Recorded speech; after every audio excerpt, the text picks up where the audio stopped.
처음으로 인사드립니다. 안녕하세요, 청취자 여러분들. 재미난 사이다 사연을 들고 찾아온 저는 40대로 뷰티학원 원장직을 맡고 있는 여자랍니다. 문득 사건이 벌어졌던 계절이 돌아오니 가슴속 깊이 숨겨두었던 제 이야기를 풀어내보고 싶어서 이곳을 찾아와 사연을 올리게 되었습니다.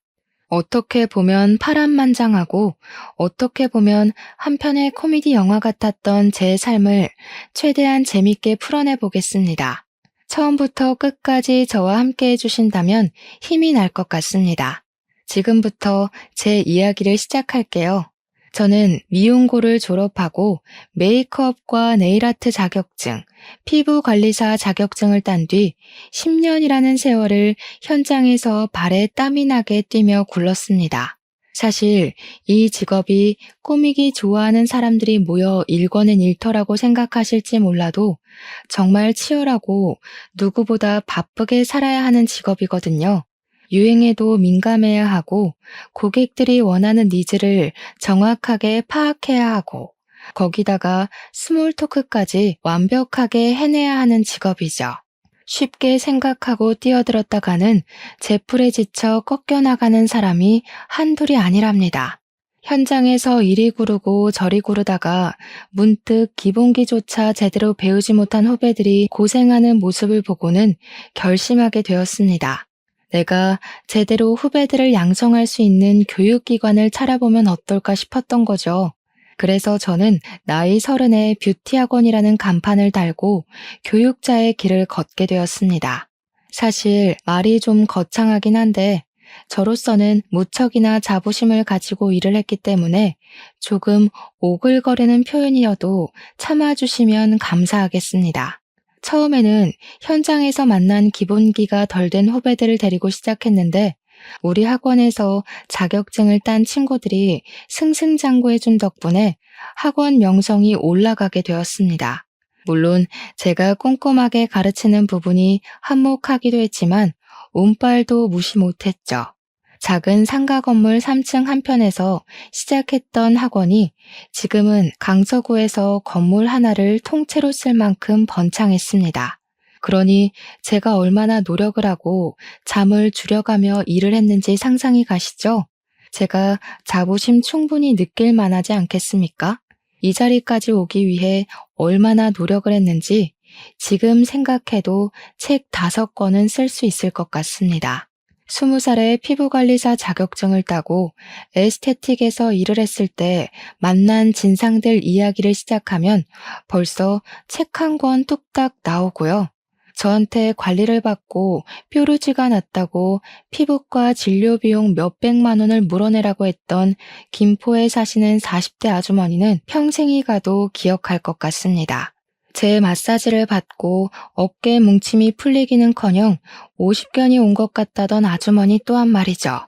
피부 관리실에서 일을 하면서도 네일아트 자격증을 땄던 저는 네일아트 숍을 운영하다 망하기도 해봤습니다. 그 숍이 망했을 때는 정말 세상 모든 짐을 다 짊어진 사람처럼 우울증에 빠지기도 했어요. 벌었던 돈 탈탈 털어 차렸었던 숍이니만큼 빚도 생겨나서 미치는 줄 알았죠. 하지만 바로 메이크업 출장 일을 하면서 그 빚을 갚아나가기 시작했습니다. 돌잔치 출장 메이크업을 나가기도 하고 연예인들 메이크업도 했습니다. 이게 또 부르는 게 값인지라 돈은 쏠쏠하게 벌게 되었고 또 금방 갚고 학원까지 차릴 기반을 마련하게 되었습니다. 아무튼 제가 학원 원장 타이틀을 달고 후배들을 육성하게 된 지 몇 개월이 흘렀을 무렵 우연치 않은 기회에 남자 한 분을 소개받게 되었습니다. 제가 망했을 때는 주변 지인들도 다 떨어져 나가는 것 같더니 다시 학원을 운영하고 승승장구하게 되자 이런저런 연락이 많이 오더라고요. 쳐낼 사람은 쳐내고 정말 제 인생의 지인이라 생각하는 명명만 남겨두었던 터라 소개팅을 시켜준다는 말에 냉큼 알겠다고 했습니다. 아무튼 소개팅으로 만나게 된 그분은 사람이 매우 성실해 보였고 숙맥이긴 하지만 자기 일에 자부심이 있는 사람처럼 보였습니다. 그분이 하는 일은 크레인 기사였는데 처음에 저는 크레인 기사가 막노동하는 사람인 줄 알았거든요. 물론 제가 무지해서 일어난 오해였죠. 제 지인분께 어떻게 공사판에서 구르는 사람을 소개해주냐고 화를 내기도 했네요. 크레인 기사라는 게 상당한 기술이 필요한 직업이고 자격증 또한 따기 어렵다는 걸 알게 되고 나서는 진심으로 사과를 했습니다.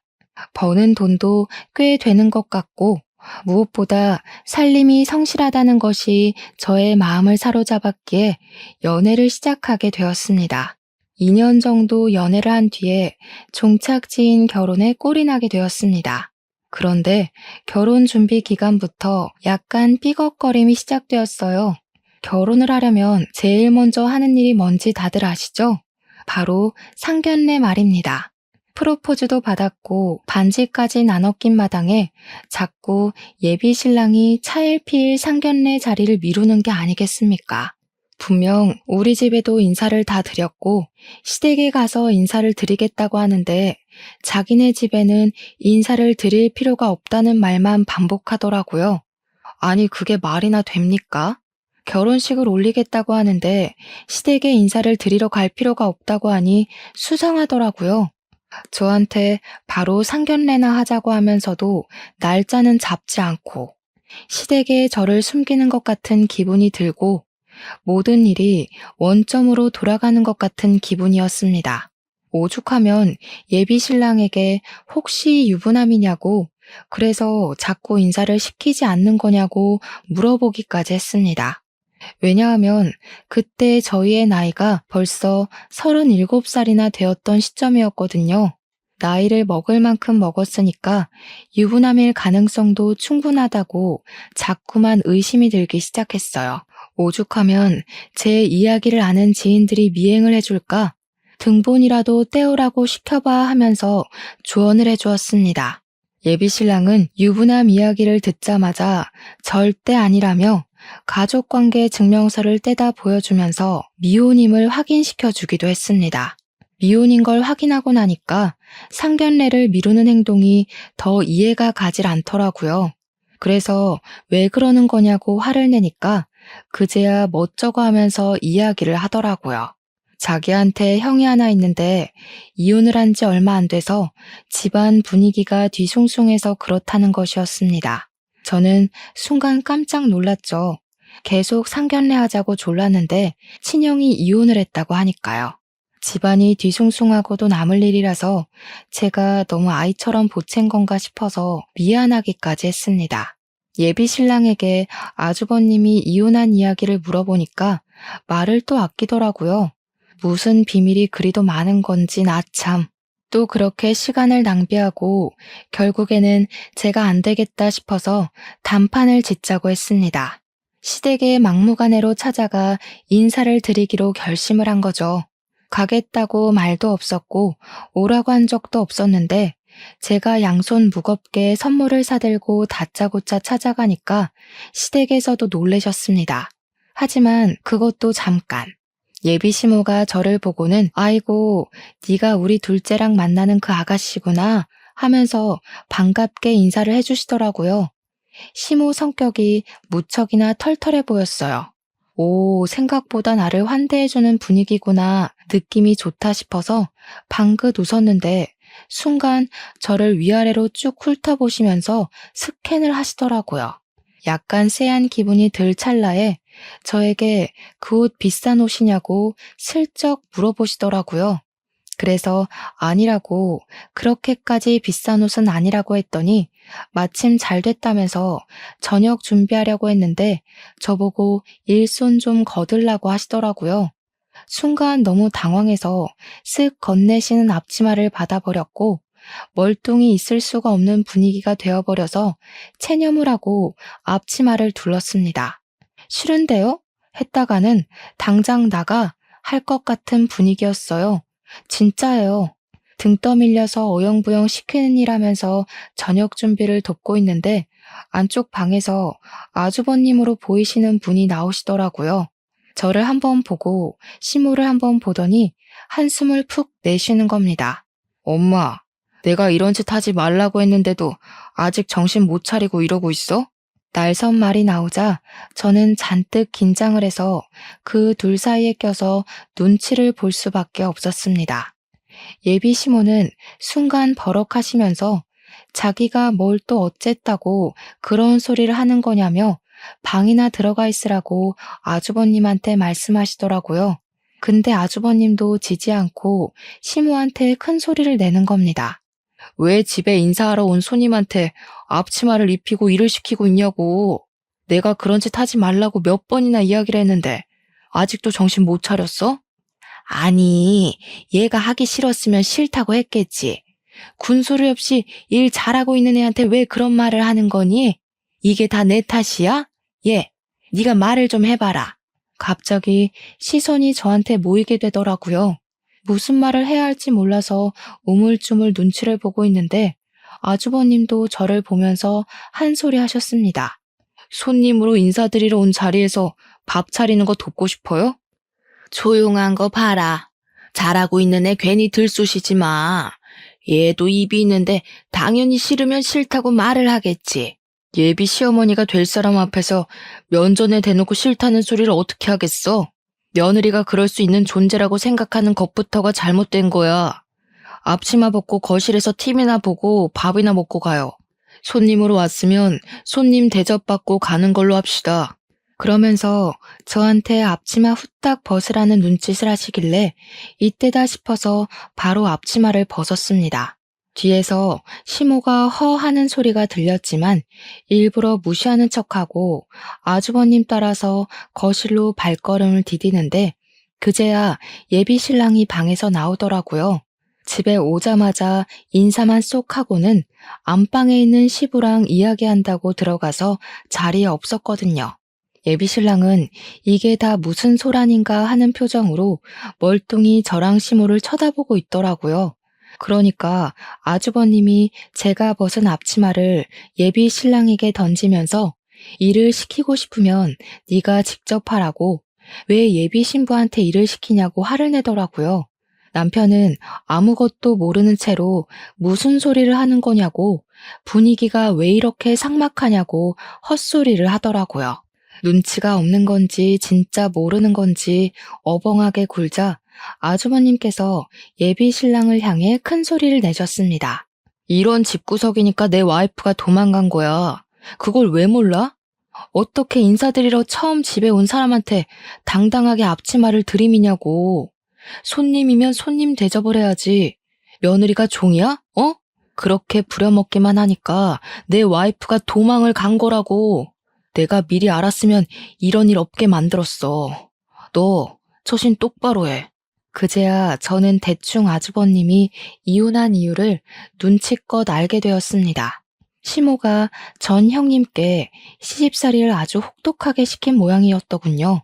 툭하면 불러내서 이거 해라 저거 해라는 기본이고 마트에서 장을 보는 일까지도 모조리 시켰다고 하더라고요. 다른 집 며느리들은 생일이라고 이거 해준단다, 어버이날이라고 해외여행 보내준단다 하면서 비교까지 해가면서 구박을 하고요. 그래도 시자가 붙은 사람이라 대접을 해야 된다고 생각했던 착한 병 말기 전 형님은 처음에 이것저것 요구하는 거 하나하나 비 맞춰주고 했대요. 나중에 제풀에 지쳐서 더는 이렇게 못 살겠다고 정신병 걸릴 것 같다고 이혼만 해달라고 울고빌고 빌어서 아주버님도 사건의 전말을 알게 됐다고 하더라고요. 그래도 꽤 열렬하게 사랑했던 사람이라 그런지 아주버님은 이혼의 충격에서 벗어나지 못했고 한동안은 술독에 빠져 살았다고 하더라고요. 지금은 시간이 조금 흘렀다고 출근도 제때 하고 술도 별로 안 마신다고 하던데 시모한테 악감정은 남아있는 듯 했어요. 그 와중에 동생이 결혼할 여자가 있다고 운을 띄우고 다짜고짜 들이닥쳤는데 앞치마 메고 일을 하고 있으니까 그때 생각이 났나 보더라고요. 아주버님이 생각했을 때는 자기 전 와이프도 이렇게 당했겠구나 싶었던 거겠죠. 예비 신랑은 안방에 들어가서 시부랑 무슨 이야기를 그리 길게 하는지 30분이 넘는 시간이 흘러도 나와 볼 생각도 안 하고 아주버님이 아니었으면 아마 그날 저녁은 제가 차린 밥으로 먹었을 거고 음식이 별로네 짜네 다네 하면서 핀잔을 주시지 않았을까 싶네요. 그날 아주버님이 그렇게 한바탕 난리를 치고 난 다음에는 다들 아주버님 눈치 보느라 아무 소리 안 하고 밥만 먹었거든요. 결혼하고 싶다, 상견례 날 잡으러 왔다, 엄청 준비하고 비장한 마음으로 들이닥친 시댁이었는데 그 말이 쏙 들어가더라고요. 과연 내가 이 집에서 잘 버틸 수 있을까 하는 생각까지 들고 조용히 밥만 먹고 있는데 시부 되실 분이 그러더라고요. 이제 홍기를 꽉 채우다 못해 나이가 마흔을 바라보는데 결혼을 해야 하지 않겠냐.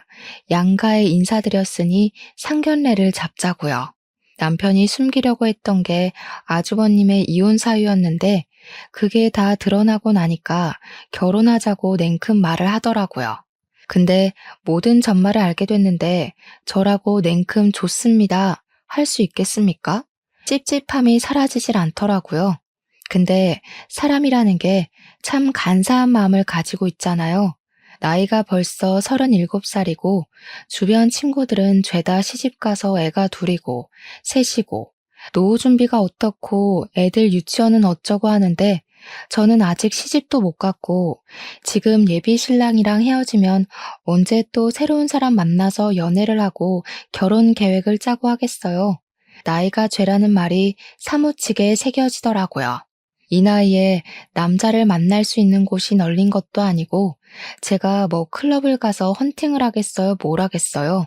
결혼정보업체에 가입을 하자니 금액도 금액이고 거기 있는 사람들 죄다 하자 있는 사람들이라고 말도 많잖아요.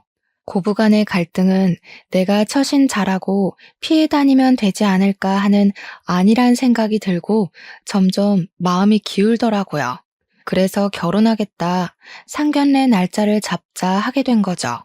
막상 걱정했던 상견례 자리는 꽤 훈훈한 분위기로 이어졌어요. 시모가 가끔 가다 핀트에 어긋나는 말들을 뱉어서 싸해진 분위기가 몇 번 있었던 걸 제외하면 시부는 꽤 괜찮은 사람이었습니다. 시모가 우리 부모님한테 그러더라고요. 자기네들은 노후 준비 다 되어 있고 모아둔 재산도 꽤 되는데 사돈댁은 어떠냐고요. 우리 아들, 그러니까 예비 신랑이 벌어오는 돈으로 노후 준비할 생각하시는 거 아니죠? 하면서 무례하게 굴었습니다. 그 말에 우리 부모님도 무척 당황해 하셨죠. 절대 아니라고 노후 준비하고 있고 아이들 걱정할 일 없을 거라고 딱 잘라 선을 그었습니다.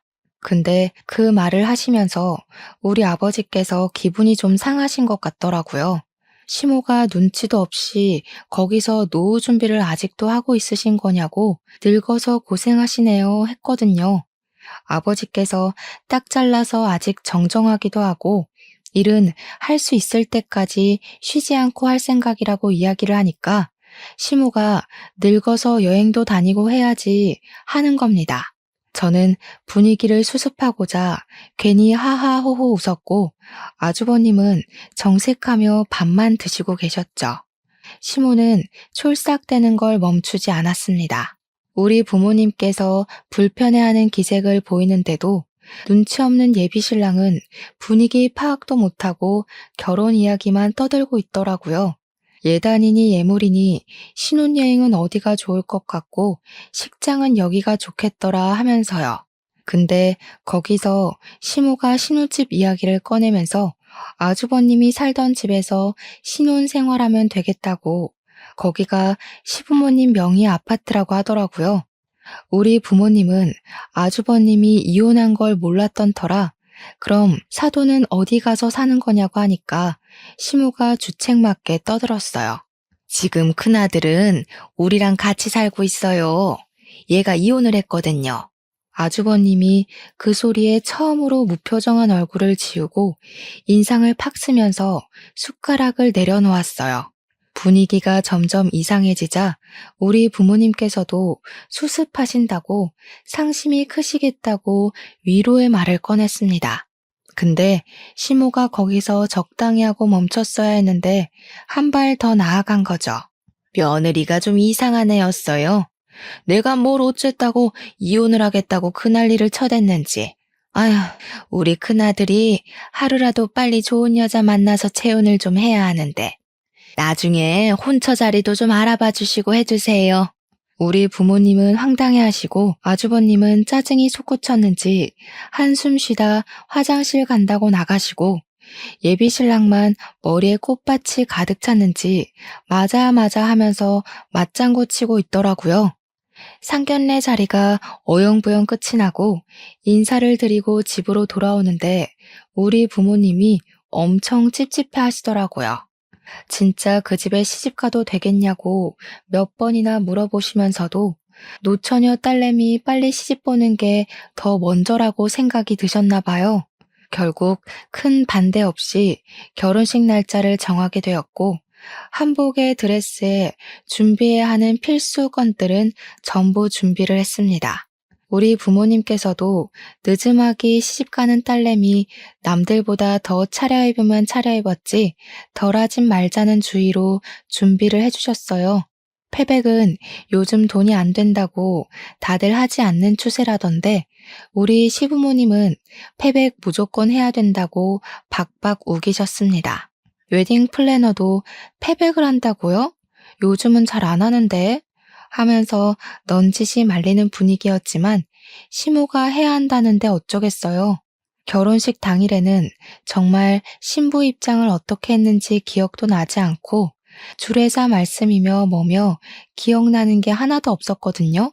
그만큼 정신도 없고 바쁘기도 했고요. 근데 딱 하나 패백만큼은 확실히 기억이 나더라고요. 친척들 많으니까 패백하면 돈 봉투 좀 받을 거라고 후원장담을 하시더니 끽해봐야 셋, 넷 정도 오셔서 절 받으시더라고요. 다른 친척분들은 패백은 무슨 패백이야 하시면서 이미 밥 드시러 사라지고 없었습니다. 당연히 인원이 적으니까 절값도 아주 조금 받았죠. 시부모님이 꽤 주실 거라고 돈 봉투 두둑하게 준비한 것 같다고 남편이 이야기를 했는데 개뿔. 100만 원도 아니고 50만 원도 아니고 20만 원 넣으셨더라고요. 다른 친척분들 절값 봉투까지 합쳐서 50만 원 받았습니다. 저희한테 신혼여행 가서 요긴하게 쓰라고 생색은 다 내시더니 신혼여행 가서 괜찮은 디너 한 끼 먹었더니 모자라더라고요. 아무튼 신혼여행 잘 갔다 와서 선물까지 시댁 친정에 싹 나누고 지인들 만나서 감사 인사 전하고 이제 신혼 시작이다 했는데 말이죠. 글쎄 신혼여행에서 허니문 베이비를 갖게 된 거 아니겠습니까? 신혼은 건너뛰고 바로 육아전쟁에 돌입해야 하는 거예요. 그래도 나이가 벌써 37살인데 하루라도 빨리 아이를 가지는 게 좋겠다는 양가의 바람대로 애가 생기긴 해서 다행이라고 생각하긴 했어요. 시험관을 해야 하지 않을까 고민했었는데 자연 임신으로 생겼다니 꿈만 같았죠. 저는 만사까지 일을 할 생각이긴 했지만 태교에도 집중하고 싶었기 때문에 일을 조금 줄이기로 했습니다. 보통 다른 학원들은 무늬만 원장인 경우가 많은데 저는 직접 강의도 하고 시험 대비반을 집중적으로 봐주고 있었거든요. 태교에 집중하고 싶은 마음에 부원장인 친구에게 양해를 구하고 제가 꼭 해야 하는 강의를 제외하고서는 일을 좀 줄여나가기 시작했습니다. 다행히 수강생들도 제가 임신을 했다고 하니 너무 축하한다며 배려를 해주었습니다. 그러다 보니 여유가 생기기도 했고 남편이 크레인 기사로 일을 하고 있었기에 비가 오는 날에는 일을 하지 못해서 장마철은 내리쉬곤 했거든요. 때마침 여름 끝물에 장마가 시작되어서 같이 영화도 보러 다니고 못다한 데이트도 즐기고 있었는데 어느 날 갑자기 시모에게 연락이 온 겁니다. 그날은 우리 부부가 출산하고 나면 제대로 된 데이트도 못 즐길 게 뻔하니까 임신 기념으로 호캉스를 가자고 한 날이었어요. 호텔에 1박 일정으로 먹고 자고 하면서 수영도 하고 도심을 즐기자고 한 날이었죠. 그날 저녁에 호텔에서 쉬고 있는데 시모한테 전화가 와서는 왜 우리 집에 불이 꺼져 있냐고 아직도 바뀌냐고 묻는 겁니다. 저는 좀 당황해서 지금 호캉스를 즐기러 나와 있다고 하니까 갑자기 돈이 썩어나냐고 멀쩡한 집 내버려 두고 왜 호텔에서 자냐고 성질을 부리시더라고요. 저도 할 말은 하는 성격이라 출산을 하고 나면 이렇게 즐길 수 있는 시간이 얼마나 있겠냐고 지금 즐겨야 한다는 육아 선배들 조언에 놀러 나온 거라고 했어요. 시모는 저에게 집에 붙어 있어도 시원치 않을 판에 나간다면서 그렇게 좋은 데 갈 거면 자기한테도 가자고 한마디 물어볼 수 있는 거 아니냐고 하더라고요. 서운해 죽겠다고 저한테 핀잔을 주시는데 우리 부부가 우리 부부 돈으로 즐기겠다는데 시모가 왜 저러는지 이해가 가질 않았습니다. 막말로 시모가 호캉스 즐기라고 돈을 보태주신 것도 아니잖아요. 거기다가 제일 소름 돋는 건 우리 집 불 꺼져 있는 건 어떻게 알았는지였습니다. 남편에게 이야기를 하니까 대수롭지 않게 대꾸를 하더라고요. 원래 우리 집이 형네 부부가 살았던 집인 거 알지? 우리 엄마네 집에서 내려다보면 우리 집이 보이거든. 저는 완전히 몰랐거든요. 시댁이랑 같은 아파트 단지이긴 해서 가까운 건 알았지만 시댁에서 보이는 집인지는 꿈에도 몰랐어요. 제가 놀래서 남편한테 시댁에서 우리 집이 보인다고? 하고 물어보니까 남편이 몰랐냐고 그래서 일부러 그 집을 구매한 거래요. 시모가 매일 베란다에서 아주버님네 집, 그러니까 지금 우리 부부가 살고 있는 집을 내려다봤대요. 그게 더 소름이지 않나요? 매일 심심하면 관찰을 했다는 게? 제가 모를 수밖에 없었던 이유는 시댁이랑 저희 집이 바로 앞뒤동도 아니고 한 동을 걸러서 끼고 있는 집이거든요. 구조상 보일 리가 없다고 생각했는데 아파트가 일자로 쭉 세워진 게 아니라 들쑥날쑥 세워진 구조라 저희 집이 딱 걸려서 보이는 거였어요. 그 뒤로도 몇 번이나 시모가 연락 와서는 우리 아들 차가 아직 안 보이는데 우리 아들 퇴근 안 했니? 너네 거실에서 TV 보니? 불은 왜 꺼놨니? 하는 연락이 오더라고요. 제가 시모한테 오죽하면 우리 집 좀 그만 쳐다보라고 소름 돋는다고 이야기를 했죠. 시모가 오히려 저한테 어이가 없다는 말투로 엄마가 아들 집 좀 본다는데 말버릇이 그게 뭐냐고 혼쭐이 나야 정신을 차리겠냐고 하더라고요. 임신해서 진짜 너무너무 스트레스를 받았습니다. 제가 일을 줄였다고 했잖아요. 그 사실을 알게 된 시모가 허구한 날 저를 시댁으로 불러내기 시작했습니다. 아주버님이 알면 화낼 게 분명하니까 출근해서 없는 시간대에만 저를 불러서 배가 슬슬 나오기 시작한 저를 부려먹기 시작했습니다. 어느 날은 이불을 빨아보자고 불렀다며 임신해서 너무 집에만 있으면 안 된다고 하면서 이불을 밟으라고 하질 않나. 생전 안 해먹던 김치를 담그자고 하질 않나. 배가 나와서 쪼그려 앉아있기도 힘든데 다리 퉁퉁 부어가며 그 짓을 했다니까요. 하다 안 되겠다 싶은 마음에 시댁으로 부를 때마다 배가 아파서 못 가겠다고 집에서 쉬어야겠다고 강짜를 부렸습니다. 그러면 포기할 줄 알았더니 집으로 찾아온 거 있죠? 저한테 집안 꼴이 이게 뭐냐면서 잔소리를 해대는데 짜증이 확 나더라고요. 저도 막 나가야겠다 싶어서 소파에 드러누워서는 어머님이 오신 김에 청소 좀 해주시라고 이불도 빨아주시고 커튼도 빨아주세요 했죠. 그랬더니 어디 며느리가 누워서 시모를 시켜먹냐고 가정교육을 그렇게 받았냐고 하는 거예요. 우리 부모님은 부당한 거 참지 말라고 가르쳐 주셨어요. 제가 다른 놈 씨를 뵌 것도 아니고 어머님 손주 품고 있는데 왜 이것저것 못 시켜서 안달난 사람처럼 구세요? 네가 다른 놈 씨를 뵐 수도 있지. 바깥에서 강의한답시고 맨날 밖으로 싸돌아다니지 않았니? 네가 학원을 갔는지 다른 놈이랑 바람을 피웠을지 내가 어떻게 알아? 너 말 잘했다. 애 낳고 나면 바로 유전자 검사부터 할 거니까 그런 줄 알아. 순간 머리가 띵해지면서 내가 지금 무슨 소리를 듣고 있는 건지 이런 취급을 받으면서 내가 살아야 하나 싶더라고요. 이런 오해가 쌓일 만도 한 게 사실은 시모가 하도 우리 집을 들여다보면서 감시를 해대길래 남편이랑 저랑 밖에서 나가노라도 아닌 척 했었거든요. 남편은 일부러 거짓말로 야근 중이야 하고 저는 불 끄고 자고 있어요 하면서요. 근데 시모가 그걸 일일이 다이어리에 체크를 하고 기록을 해둔 게 아니겠어요? 소름이죠. 날짜를 줄줄 부르면서 이 날짜에는 우리 아들이 야근을 했고 저는 불 꺼놓고 집에 없었던 날이고 하는데 와 미치겠더라고요. 내가 너 바람난 거 다 알고 있어. 내가 오죽하면 날짜까지 체크를 했겠니? 우리 아들 상처받을까봐 그동안 쉬쉬하면서 비밀로 했는데 이렇게 터트린 거 잘 됐다. 뱃속에 애 유전자 검사하는 거다 꼭 후회하지 않으시겠어요? 어머님이 뱉은 말 꼭 지키세요. 저도 당당하고요. 어머님 아들 자식 맞으면 앞으로 애 못 볼 줄 알아요. 참나 어디 바람 피우고 나한테 성질을 부려? 기다릴 것도 없다. 당장 이혼시키는 수가 있어? 왜 형님이 이혼해달라고 울고불고 빌고 도망갔는지 알 것 같아요 정말.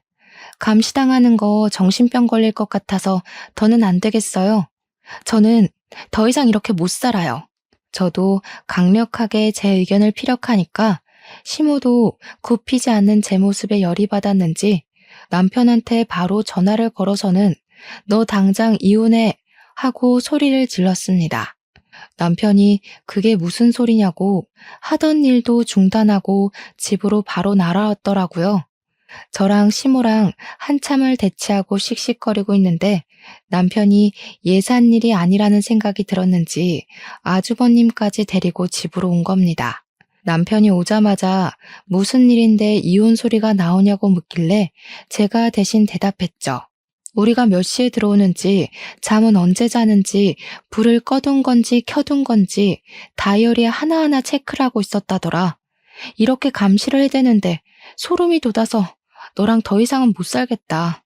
그러니까 아주버님이 말 끝나기도 무섭게 아직도 그런 짓을 하냐고 버럭하더라고요. 자기 이혼시킨 것도 모자라서 동생까지 이혼시키고 싶어서 그러는 거냐고 사람이 왜 반성을 하지 않냐고 했어요.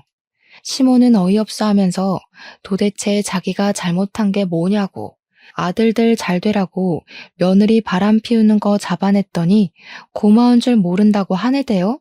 근데 더 황당한 건 우리 남편이 저를 쳐다보면서 너 바람 피워?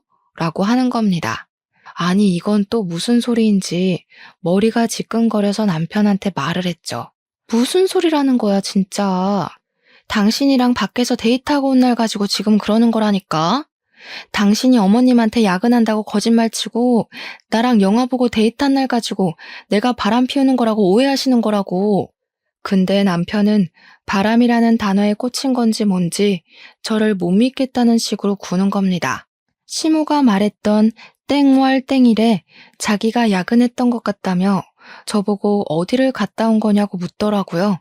남편까지도 저를 몰아세우니까 시모 기세가 정말 등등해져가지고는 저한테 유전자 검사하자고 소리를 버럭버럭 질렀습니다. 진짜 멍청해도 끝이 없지. 우리 뱃속의 아이가 허니문 베이비라는 사실은 완전히 까먹은 것 같더라고요. 저도 화딱지가 나서 싫다고 마음 바뀌었다고 어쩜 나를 못 믿을 수가 있냐고 유전자 검사 안 한다고 강짜를 부렸습니다. 그랬더니 남편이 한다는 소리가 혹시 모르니까 확실하게 하는 게 좋겠다고 유전자 검사를 하자고 하는 거예요. 저한테 좋은 게 좋은 거 아니냐고, 친자가 맞으면 좋은 거고 아니면 이혼하면 되지 않냐고 저를 설득하는데 순간 제가 완전히 부정당하는 기분이 들었습니다. 오죽하면 아주버님까지도 남편을 정신 나간 놈처럼 바라보더라고요. 제가 결국 제풀에 지쳐 이혼하자고 짐을 싸서 친정으로 가겠다고 했어요. 그러니까 시모가 적어보라고 회피하는 게 완전히 여우라고 손가락질을 하더라고요. 쫄리니까 도망가는 거 아니냐고 저를 몰아세우는데 눈물이 다 날 것 같았습니다. 아주버님이 시모한테 정신 나간 거 아니냐고 임산부한테 별소리를 다 한다고 제 편을 들어주는데 남편은 뭐 하는 건지 참나. 그날로 친정에 짐 싸들고 가버리고 이혼하자고 서류를 남편에게 보냈더니 노발대발하면서 절대로 이혼을 못 해주겠다는 겁니다. 친정에서 푹 쉬고 마음 정리하고 돌아오라고 이야기를 하는데 도대체 제가 정리할 마음이 뭐가 있겠냐고요. 유전자 검사 의향을 가지고 돌아오라는 소리밖에 더 되겠습니까? 참 불행하게도 제가 스트레스를 너무 많이 받았는지 글쎄 아이가 조산으로 태어나게 되었습니다. 소위 말하는 팔싹둥이로 10개월을 다 품지 못하고 8개월 만에 아이가 태어나게 된 것이죠. 바로 인큐베이터로 아이는 들어가고 저는 병원에 몸져 누워서 끙끙 앓고 있는데 시모랑 남편이 왔더라고요. 이것 봐. 10개월 뒤에 나와야 할 아이가 왜 8개월 만에 나왔겠어? 너 결혼 전부터 임신한 상태로 속이고 결혼한 거지? 남의 아이 가져놓고 순진한 우리 아들 속여서 결혼한 거잖아. 당장 이혼해. 우리 부모님은 이게 다 무슨 개소리냐며 화를 내셨고 시모는 의견을 굽히지 않았습니다.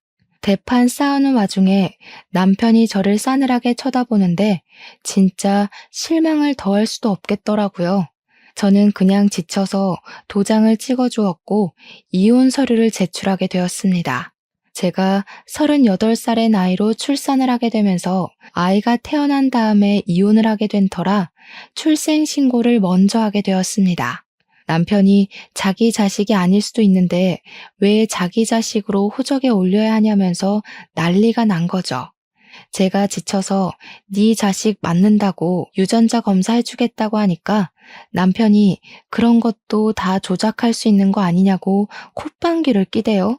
제가 콩 심은 데 콩 나고 팥 심은 데 팥 난다고 이야기를 해줘도 들을 것 같지 않아 보였습니다. 나라법이 그런데 어쩌겠냐고 네 자식 맞으니까 인정하라고 몇 번을 이야기를 해도 듣질 않더라고요. 조리원에서 몸조리를 하고 친정에 돌아와 독박 육아를 시작했는데 시댁에서는 그때까지도 자기네 자식인지 아닌지도 모르는 마당에 왜 자기네 성을 따라야 하는 거냐고 하더라고요. 호적에 어떻게든 한번 올려보겠다고 이혼을 미루고 미룬 거 아니냐고 화를 내는데 진짜 이 사람들이랑 무슨 이야기를 하나 싶었습니다. 저라고 그 집 호적에 올라가게 내버려 두고 싶었겠어요? 나라법이 그렇다는데 어떻게 합니까? 애는 하루 종일 울지 제 학원은 부원장에게 일임했더니 일을 거지같이 했는지 학원생들이 우수수 떨어져 나가지. 저한테 허락도 맞지 않은 상태로 무슨 이벤트를 열었다가 재정에 구멍도 크게 내고 학원 월세며 직원들 월급이며 나가야 하는데 돈은 모자라서 대출을 받아서 할 지경까지 이르렀어요. 그런 생활이 6개월이나 지속이 되니까 제 몸이 안 아픈 데가 없고 정신도 피폐해졌습니다. 애를 어린이집에 보내놓고 다시 일선에 뛰어들어야 하나 고민을 하고 있었습니다. 그러던 도중 학원 운영은 점점 어려워지고 부원장은 일만 잔뜩 벌인 채로 사직서를 내고 도망을 가버렸습니다.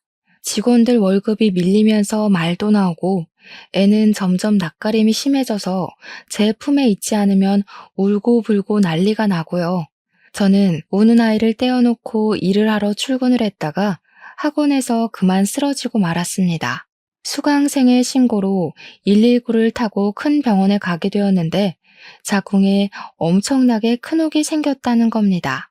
수술을 하루라도 빨리 해야 하고 조직 검사도 해봐야 할 것 같다고 암일 수도 있다고 하더군요. 문제는 수술을 빨리 해야 하는데 제가 모유 수유를 하고 있었고 애는 완전히 제 껌딱지고 학원 운영까지 시급하니까 미치겠는 겁니다. 우울증까지 겹쳐서 하루하루가 힘든 와중에 전 시댁에서 이걸 어떻게 알았는지 제가 입원해 있는 병실로 찾아왔더라고요. 시모랑 전 남편이 병실에 찾아와 저에게 꺼낸 말이 뭔지 아십니까? 자기네들은 제가 죽어도 애를 책임질 마음이 없는데 법적으로 묶여 있으니까 호적에서 파내야 할 것 같다고 멀쩡히 살아있는 애 사망 신고를 하라는 겁니다. 이게 정말 인간인가 싶더라고요. 제가 죽으면 어쩔 수 없이 떠안아야 하는 거 아니냐면서 자기 자식이 맞는지 아닌지도 모르는데 왜 책임을 져야 하냐요?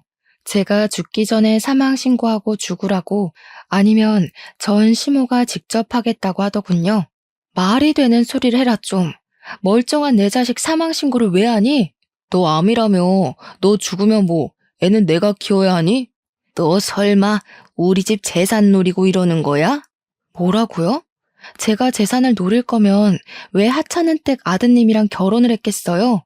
죽어도 그쪽한테는 애 키우란 소리 안 할 거니까 꺼지세요. 듣던 중 반가운 소리다. 그런데 법이 우리한테 불리하니까 사망 신고를 하라 이 말이야. 키우라는 소리 안 하겠다는 각서라도 쓸 테니 제발 내 눈앞에서 꺼지라고. 그 말이 끝나기 무섭게 변호사 사무실에서 조언받아 만들어 온 각서라면서 저한테 종이 한 장 들이밀대요. 애를 책임지지 않겠다는 그런 내용이었고 저는 피곤해서 지장을 찍어주었습니다. 어길 시에는 애 사망 신고에 동의하겠다는 내용이었습니다. 저는 친정 부모님의 도움으로 수술을 무사히 마칠 수 있었고 3개월 동안 꾸준한 회복을 거쳤습니다. 그 이후에 학원 건물을 이사하게 되었어요. 원래는 4층짜리 건물 한 채를 통째로 쓰고 있었는데 회복이 더 필요하고 육아도 해야 했기에 큰 학원을 운영하기가 벅차더라고요. 중간에 인수하겠다는 사람이 나타나긴 했지만 가격을 후려치려고 하기에 그냥 작게 옮겨서 운영하는 게 낫겠다 싶었습니다. 처음 시작할 때만큼 작아진 건 아니었지만 건물 2개의 층을 쓰면서 예전처럼 운영하기 위해 노력을 했고 서서히 안정을 찾게 되었습니다. 어쩔 수 없이 인원 감축을 해야 해서 선생님들도 반이나 줄어들었지만 그래도 꾸준히 하니까 회복이 되더라고요. 그렇게 한 3년이라는 세월이 흐르고 기반도 튼튼히 잡았고 혼자 아이 하나 키우기에 부족함 없을 만큼 돈도 벌게 되었습니다. 아이는 어린이집에 다니게 되었고 제 자궁에 있던 혹은 다행스럽게도 암은 아니어서 잘 제거가 되었고 추적 검사를 하는 걸로 마무리가 되었습니다.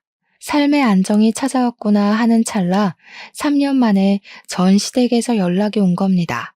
전 남편이 뜬금없이 우리 아이는 잘 있어? 하고 연락이 왔는데 이게 무슨 소린가 싶었죠. 네 애 아니라고 부정할 때는 언제고 이제 와서 우리 아이 타령이냐고 했더니 글쎄 자기 오갈 곳이 없다면서 며칠만 재워주면 안 되겠냐는 거예요. 이게 웬 개소리냐 전화 끊어라 하니까 자기 이야기 좀 들어달라고 하더니 한참을 울더라고요. 알고 보니까 시모의 취미생활 중 하나가 쑥뜸을 뜨는 것이었거든요. 몇 개월 전에 어느 날과 다름없이 쑥뜸을 뜨고 잠이 들었는데 자기도 모르게 뒤척거리다가 이불에 뜸 하나가 덜렁 떨어진 겁니다. 무슨 일이 일어나는지도 모르고 매캐한 쑥향기 속에서 자고 있던 시모는 불이 난 것도 몰랐대요. 당연히 시모는 그 집에서 탈출을 못해서 장례를 치르게 되었고요. 불이 번지고 번져서 시댁을 홀라당 태워먹은 것도 모자라서 시몬의 집 주위 가구들까지 죄다 불이 옮겨 붙은 겁니다. 다행히 오전 시간이라 빈집이 많아서 사상자는 시모 말곤 없었는데 신고도 그만큼 늦어지는 바람에 피해가 장난이 아니었던 거죠. 화재보험으로 처리를 해도 물어줘야 할 빚이 어마어마하게 생긴 겁니다. 전 남편의 시부는 오갈 곳이 없어지고 빚이 생겨서 그거 갚으러 다니느라 가진 거 다 팔았는데도 부족해서 막노동을 뛴대요. 그 와중에 아주버님은 제가 남편이랑 이혼을 하자마자 시댁이랑 인연을 완전히 끊고 살고 있다고 하더군요. 고시원을 떠돌면서 생활한 지도 6개월이 넘었는데 월세를 낼 돈이 없다면서 자기를 좀 재워주면 안 되겠냐는 거죠. 자기가 애 아빠 아니냐고 갑자기 우리 아이를 챙기려고 드는데 제가 미쳤습니까? 네 애 아니라고 사망 신고하라고 종용할 땐 언제고 이제 와서 우리 아이 타령이야? 나도 네가 내 아이 아빠라고 생각하고 살진 않아서 도와줄 생각도 없어. 그럼 나 너네 학원 경비 일이라도 하면 안 돼? 내가 널 뭘 믿고 경비를 맡기겠니? 빚이 한가득이라며 크레인 기사 일이나 열심히 하면서 빚 갚으세요, 아저씨. 나 2년 전에 팔을 크게 다쳐서 크레인 기사 일도 더 이상 못해. 그래서 어쩌라고. 남의 마음에 상처 줘서 벌 크게 받은 거야. 아주 고소하다. 이제 와서 후회해봐야 내가 받은 상처가 사라지겠니? 나는 덕분에 이 갈고 성공해서 지금 너무 잘 먹고 잘 살고 있어. 그러니까 앞으로 나한테 콩고물 떨어질까 기대하지 말고 네 시궁창 인생 잘 가꾸며 살아. 그러고는 전화를 차단해버렸습니다. 한순간에 재산 다 말아먹은 전 시댁 인간들, 내 아이를 사망 신고하라고 종용하던 정신 나간 것들이 쫄딱 망했다고 하니 너무 고소합니다. 결국 그 집을 탈출한 아주버님도 존경스럽고 대단하고요. 앞으로는 제정신 아닌 소리 그만하고 반성하며 빚 갚고 살았으면 좋겠네요. 이래서 주는 만큼 돌려받는 거라는 말이 있나 봅니다. 오늘 밤에는 2다리 뻗고 꿀잠 한번 자보렵니다. 제 사이다 같은 사연 어떠셨나요? 여러분들도 이런 일이 있다면 참지 말고 질러버리세요. 세상 속이 시원하답니다. 아무튼 제 사연을 들어주신 여러분 정말로 감사합니다. 늘 행복하세요.